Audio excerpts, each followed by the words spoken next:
ខ្ញុំក៏សូមអរគុណដល់ថ្នាក់ដឹកនាំសមាជិកសមាជិកានិងបងប្អូនប្រជាពលរដ្ឋជាពិសេសយុវជនដែលបានរៀបចំនិងចូលរួមក្នុងមហាព្រឹត្តិការណ៍ដំណើរថ្មើរជើងរួមគ្នា Solidarity March កាលពីថ្ងៃទី18កន្លងទៅនេះដែលមានមនុស្សជាង15,000នាក់ចូលរួមដែលបង្ហាញអំពីស្មារតីផុសផុលនៅក្នុងការចូលរួមដោយស្ម័គ្រចិត្តបង្ហាញអំពីទឹកចិត្តមិនត្រឹមតែ15,000នាក់ជាងដែលចូលរួមនោះទេប៉ុន្តែបើយើងមើលនៅថ្ងៃនោះផ្ទុះទូទាំងប្រព័ន្ធ social media គ្រប់កន្លែងទាំងអស់រហូតទៅដល់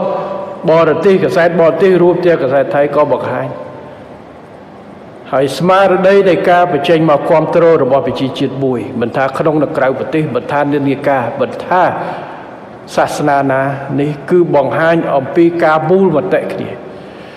ដែលថាយើងធ្វើត្រូវកងទ័ពរបស់យើងរាជរដ្ឋាភិបាលរបស់យើងបានធ្វើកិច្ចការងារត្រូវដើម្បីការពារអធិបតេយ្យភាពជាតិ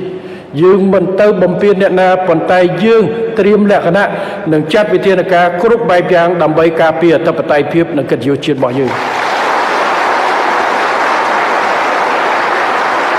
ស្មារតីជាតិនិយមបែបនេះ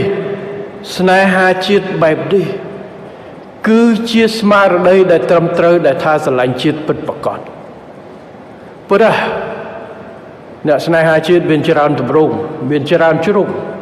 ប៉ុន្តែម៉ោងស្មើនេះជាម៉ោងដែលប្រទេសយើងមានហានិភ័យប្រជាពលរដ្ឋយើងមូលមតិគ្នាគាំទ្រ